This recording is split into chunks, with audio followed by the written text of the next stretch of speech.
ఇంకొకసారి అలా అన్నా అంటే చెప్ప పగులుతుంది. బంగారం, చిన్నబాబు, ఏంటి ఏంటి గొడవలు? వీళ్ళు పిచ్చి మాటలు మాట్లాడుతుంటే తట్టుకోలేకపోతున్నాం. మహికి పిచ్చి పట్టిందంటే ఐశ్వర్య నీళ్లు పోసుకుందంట. ఏయ్, నాలుగు చీరేస్తానేమనుకున్నావో?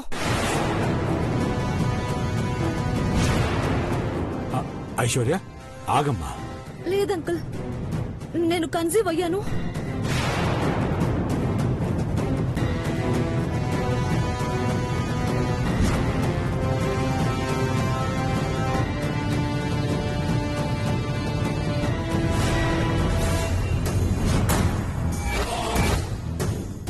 అమ్మనయ్యానని చెప్తుంటే వీళ్ళు హేళన చేస్తున్నారు. ఐశ్వర్య, నువ్వు నువ్వు నువ్వు ప్రెగ్నెంటా? అవునా ఆంటీ? ఐశ్వర్య,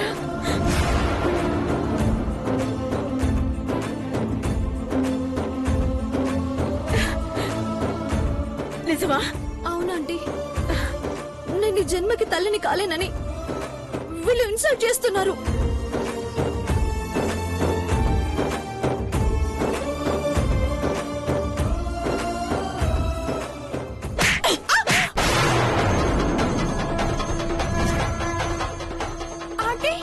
చంపేస్తారు. నా కొడుకుతో జీవితాన్ని పంచుకోలేని దురదృష్టవంతురాలివి నువ్వు. నువ్వు నువ్వు ఐశ్వర్య ఎప్పటికీ తల్లి కాలేదని వెటకారం చేస్తున్నావా?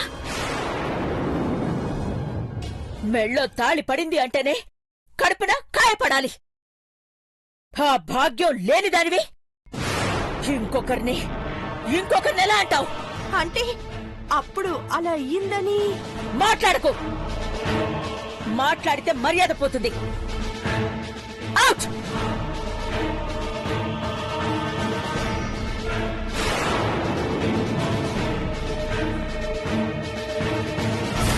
అమ్మా ఐశ్వర్య, నువ్వేం టెన్షన్ పడకమ్మా. వాళ్ళ మాటలేం పట్టించుకోవద్దు. ఈ ఇంటికి వారసునిస్తున్నావు నువ్వు. నువ్వు సంతోషంగా ఉండాలి. పార్వతి, స్వీట్స్ తీసుకురా.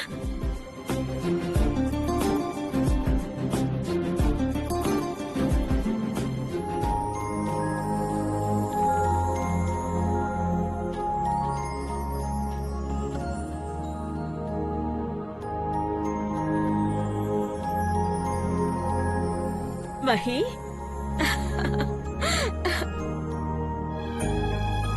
మహి, ఐశ్వర్యని కంటికి రెప్పలా చూసుకోవాలి. సిద్ధాంతి గారు చెప్పినట్టే జరుగుతోంది. ఈ ఇంట్లో మళ్ళీ సంతోషాలు పూస్తున్నాయి. అవసరమైతే డాక్టర్ ఇంటికి పిలిపిస్తాను. పర్లేదు మా, ఇప్పుడు డాక్టర్ అశ్విని గారు జాగ్రత్తలు తీసుకుంటున్నారు. అలాగే నాన్న, జాగ్రత్తగా ఉండండి. ఎక్కువ కేర్ తీసుకోమని చెప్పు. రేపు కంపెనీకి వెళ్ళి అందరికి బోనస్ అనౌన్స్ చేయండి.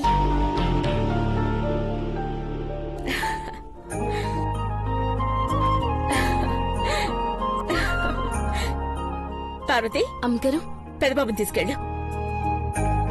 వెళ్ళు నాన్న. అలాగేమ్మా. ఐశ్వర్య, ఎక్కువసేపు మేలుకొని ఉండకూడదు. పద దా.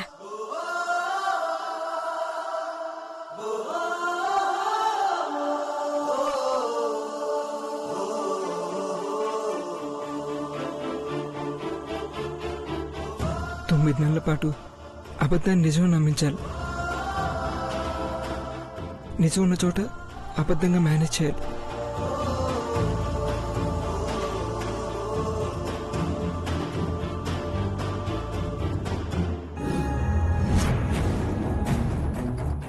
ఈ యాంగిల్లో తీస్తాను. ఇది బాగుంది. ఇంకో ఫోటో టర్నింగ్ ఇచ్చుకో. ఈ పోజ్ బాగుంది. ఏం చేస్తున్నావు చిప్రాంటి? నీ ఫోటోలు తీసుకుంటున్నాను నీలమ్మా. ఇందులో ఒక దాన్ని సెలెక్ట్ చేసి ఫేస్బుక్ లో అప్లోడ్ చేస్తాను. క్యాప్షన్ ఏం పెడతానో తెలుసా? Read rest in peace. ఏంటి? అవును నీలమ్మా, నువ్వు చచ్చిపోతే ఎంతమంది లైక్స్ కొడతారో చూడొచ్చు కదా. ఏయ్, నీకేమైనా మెంటలా ఏంటి? బతుకున్నప్పుడే ఇలాంటి ఫేక్ న్యూస్లు పెడతావా? నీకెంత ఫాలోయింగ్ ఉందో తెలుసుకోవాలి కదా. రేపొద్దున ఎలాగో నువ్వు టపా కట్టడం ఖాయం. రేపొద్దున నేను ఏ పొజిషన్ లో ఉంటాను అని ముందుగానే న్యూస్ స్ప్రెడ్ చేద్దాం అనుకుంటున్నాను. హ, నా ఫోటో కాదు, నిన్ను చంపి నీ ఫోటో పెడతానే, పీడ వదిలిపోతుంది. నీలమా, ఐశ్వర్య ప్రెగ్నెన్సీ గురించి కామెంట్ చేసినందుకు ఎలా రియాక్ట్ అయ్యారో చూసావు కదా. మనం నోరు జారకుండా ఉండలేం. అప్పుడు వాళ్ళు చంపడం ఫిక్స్. అందుకే ముందే ఫోటోలు తీసి పెట్టుకుంటున్నాను. ఆంటీ, నీకింకా పిచ్చి పోనట్టుంది. ఐశ్వర్య తల్లి కాదని తెలిసి కూడా అవుతుందని డ్రామా ప్లే చేస్తోందంటే దాని వెనక ఏదో స్టోరీ ఉంది. దాన్ని బయట పెట్టాలి. పార్వతి వల్లే దేవాకి కంటి చూపు రాలేదని అఖిలాంటికి తెలిసేలా ప్లాన్ చేయాలి. ఇలాంటి ముఖ్యమైన విషయాలన్నీ పక్కన పెట్టి ఫోటోలు తీసుకుంటూ కూర్చుంటావా నువ్వు? ఇప్పుడు ఆలోచించినంత మాత్రాన జరుగుతుందంటావా? ఖచ్చితంగా అవుతుందంటే మహి ఏ ధైర్యంతో ఐశ్వర్య గర్భవతి అని చెప్తున్నాడో తెలుసుకోవాలి. నిజాలేంటో తెలిస్తే ఈ ఇంట్లో చిచ్చు రేపొచ్చు. పార్వతి కూడా ఇరుక్కుపోతుంది. అఖిలాంటి కళ్ళెర్ర చేస్తే ఈ ఇల్లు తగలబడిపోతుంది.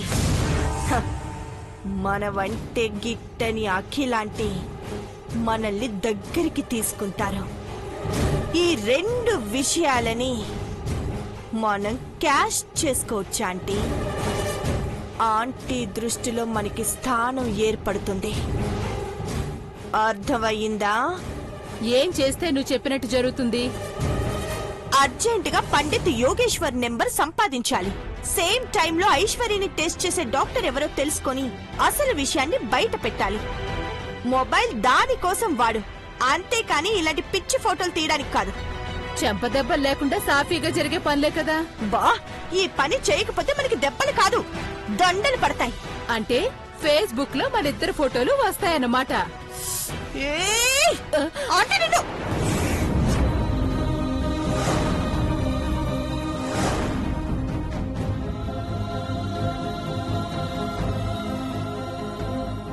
పార్వతి, పార్వతి, నువ్వు మాట్లాడకపోతే నాకేం తోచదు పార్వతి. ఏదో ఒకటి మాట్లాడు.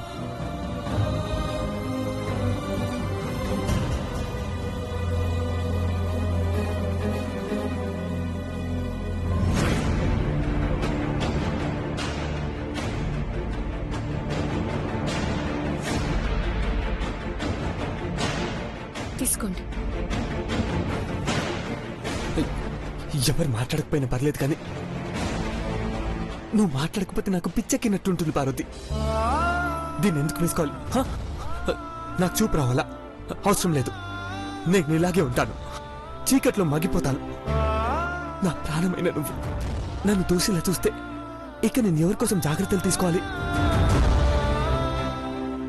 నా పార్వతిని చూడాలని ఆశపడి నేను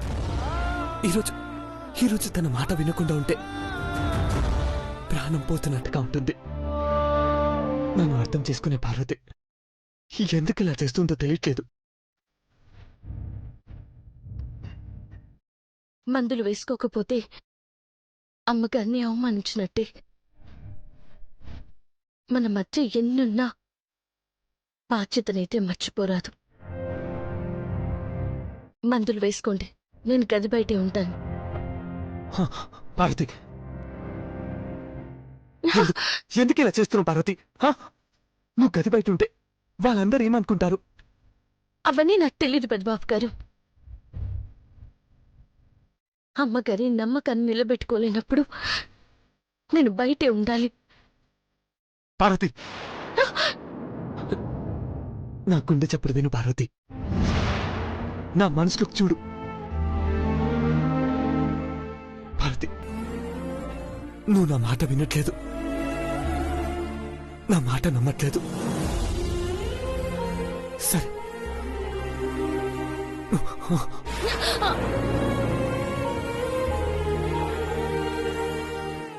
అమ్మ కోసం నీకు దూరంగా ఉన్నాను.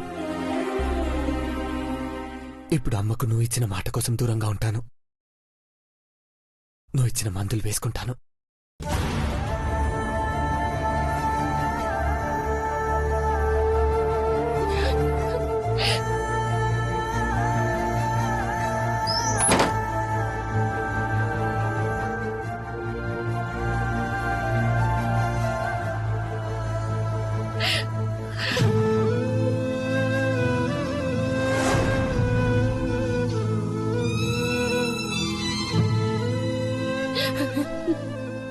నన్ను క్షమించండి పెదబాబు గారు. నేను అమ్మగారి ముందు దోషిగా మిగిలాను. అది నా వరకే అనుకున్నాను. కానీ నా మీదుండే ప్రేమ మిమ్మల్ని ఇబ్బంది పెడుతుంది. అది నేను చూస్తా ఉండలేను. మీకు దూరంగా ఉండడం చాలా కష్టం.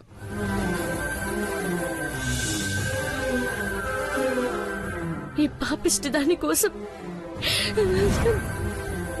మీరు చీకట్లో మక్కిపోతా ఉన్నారు.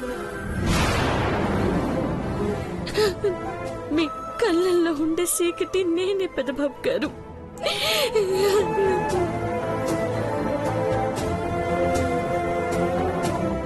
మీ కళ్ళల్లో కన్నీళ్ళు ఎన్నొచ్చినా ఆ చీకటి మటుకు కొట్టుకుపోదు.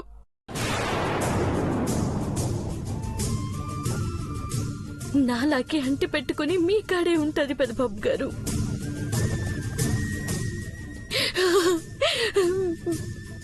మీతో మాట్లాడకుండా ఉండడం అంటే నా నాలుకని నేనే కోసుకున్నట్టు పెదబాబు గారు.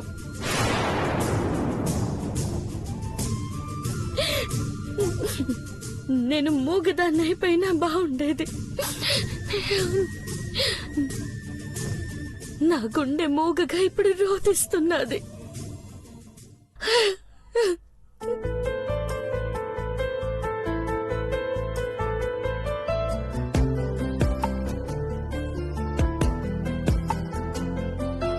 మనసు నలిగిన అదే కథ మరల చెదిరిన కళ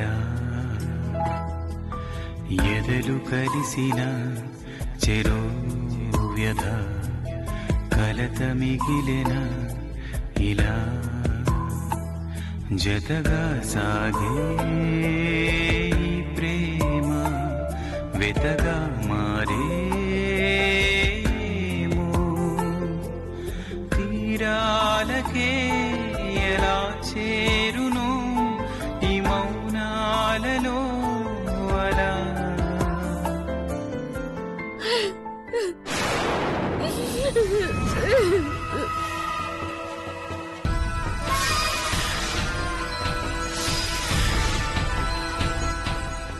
ఇదేంటి దిండు దుప్పటి తెచ్చుకొని ఇది కంటతడి పెట్టుకుంటుంది? ఇదేదో మనం తెలుసుకోవాల్సిన మ్యాటర్లా ఉందే.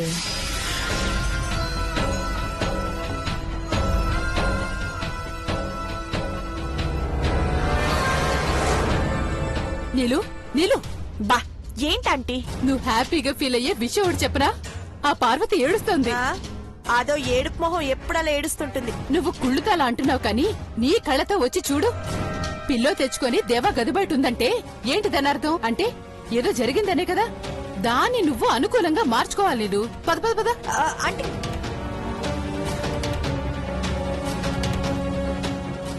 పార్వతి ఏమైంది? ఎందుకు ఏడుస్తున్నావు? ఏం లేదమ్మాయి గారు, కంట్లో ఏదో పడినాది. అబద్ధం చెప్పకు పార్వతి. ఏం జరిగిందో చెప్పు.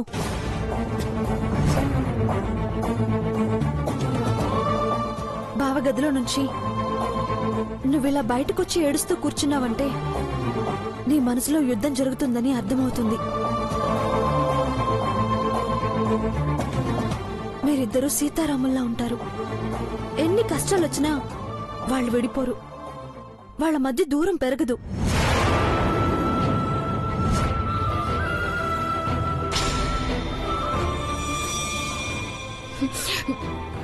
పెదబాబు గారు ప్రశాంతంగా పడుకుంటారని నేను బయటికి వచ్చాను. ఇంకా మాట మార్చాలని చూడక పార్వతి, నా కళ్ళల్లో చూసి చెప్పు. వెళ్ళి దాన్ని తంతే నిజం చెప్పేస్తుంది. వద్దండి, ఐశ్వర్య అంత ప్రేమగా అడుగుతుంది కదా, అదే నిజం చెప్పేస్తుంది. నువ్వు చూస్తూ ఉండు. తోడబుట్టిన దానికన్నా అంతకంటే ఎక్కువ బంధం మనిద్దరి మధ్య ఉంది పార్వతి. మనసులో దాచుకుని నలిగిపోవద్దు. ఇంతగా ఎందుకు అడుగుతున్నానంటే, బాబా నువ్వు ఇద్దరు కాదు ఒక్కటే అని నమ్మే మాకు మీ ఇద్దరి మధ్య దూరాన్ని చూడాలనుకునే దుర్మార్గులు ఈ ఇంట్లోనే ఉన్నారు. అందుకే అడుగుతున్నాను. చెప్పు పార్వతి. నువ్వు చెప్పకపోతే నా మీద ఒట్టే.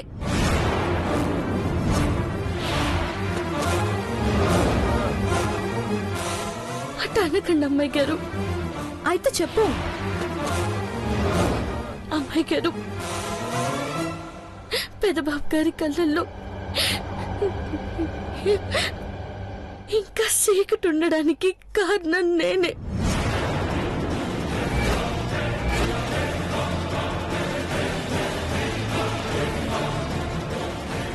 ఏంటి పార్వతి నువ్వు అనేది? అవునమ్మాయి గారు,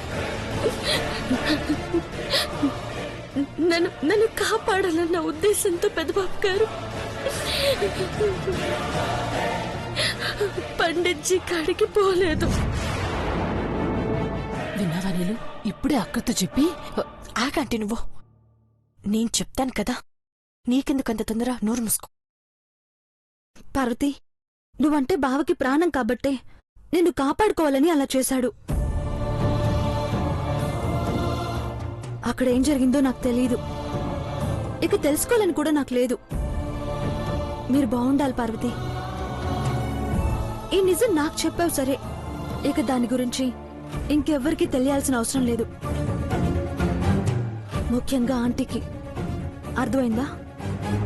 వెళ్ళు, వెళ్ళి గదిలో పడుకో. బావ బాధపడుతూ ఉంటాడు, నీకోసం ఎదురు చూస్తూ ఉంటాడు. వెళ్ళు పార్వతి.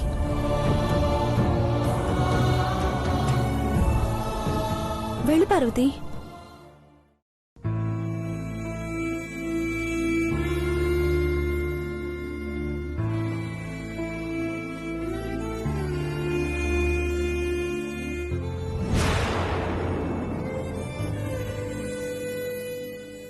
అమ్మ పార్వతి, ఇదా మ్యాటర్? పద నీళ్ళు రచ్చ చేద్దాం. ఏ ఆగు, రాత్రిపూట వద్దని చెప్తున్నాను కదా. నిద్ర మత్తులో నిర్ణయాలు తీసుకోలేరు. తెల్లవారాక దాన్ని ఆంటీని గెంటేసేలా చేద్దాం. నువ్వు పద. చేద్దాం.